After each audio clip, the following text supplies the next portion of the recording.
Ja, Helene, natsværmerens ukronede dronning.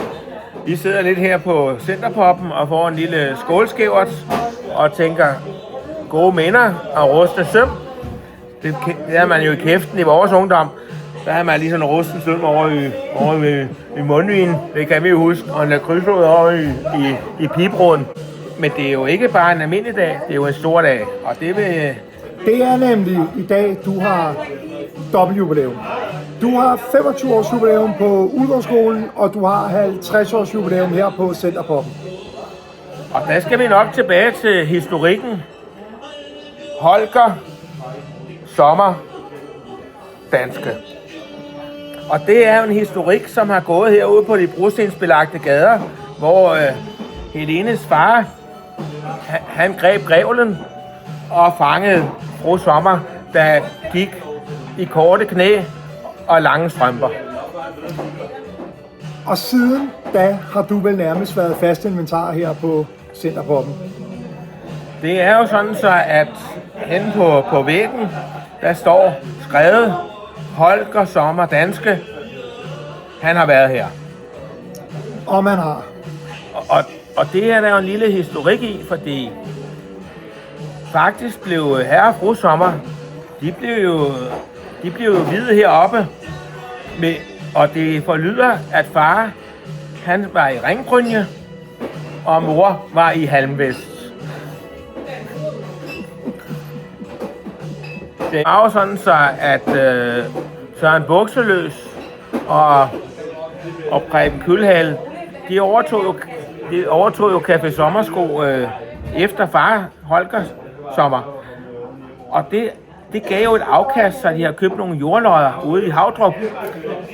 Og der slår du nu dine folder, når ikke du sidder hernede på Centerpoppen. Det er der, dig og Karsten har gang i et større byggeri.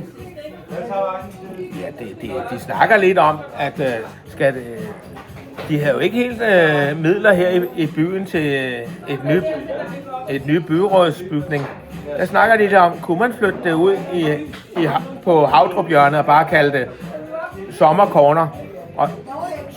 Og så kunne bykongerne sidde derude sammen med Carsten Melhaver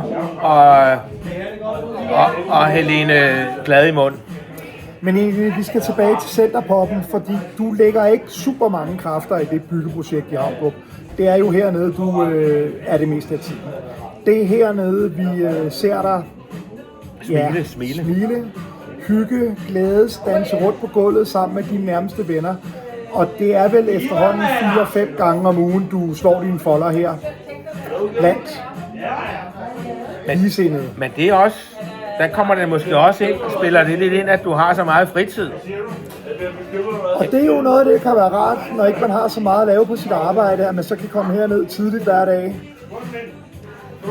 Ja, det vil jeg sige. De kalder hende 12-pigen hernede. 12'eren. 12'eren. 12'eren. Altså før var det 10'eren, men der er åbenbart blevet så meget at lave, så du er kommet op på 12'eren. På 12'eren. Du går jo for at være en af de mest fleksible stamgæster hernede. Ja. Der er ikke nogen, tror jeg, der drikker flere forskellige ting end dig. Jeg vil sige, der er ikke nogen, der kan rette så mange vakspapirer, mens de i en anden hånd lige kører 4 Irish Coffee ind. Det fremkalder respekt. Nej. Det fremkalder dårlig ånd. Jeg vil sige dårlig ånd. Men Helene, der er jo nok at tage fat i for sådan en klog pige som dig. Du har jo hjerte på rette sted, og initialerne, det borger også for kvalitet. Det må man sige. Helene? Du er aldrig den, der skuffer. Altid den, der glæder. Altid den, der bringer. Altid den, der giver. Altid den, der samtykker. Altid den, der jubler. En rigtig knopsvane. Tillykke, du. Tillykke. Dejlig hamsterpige.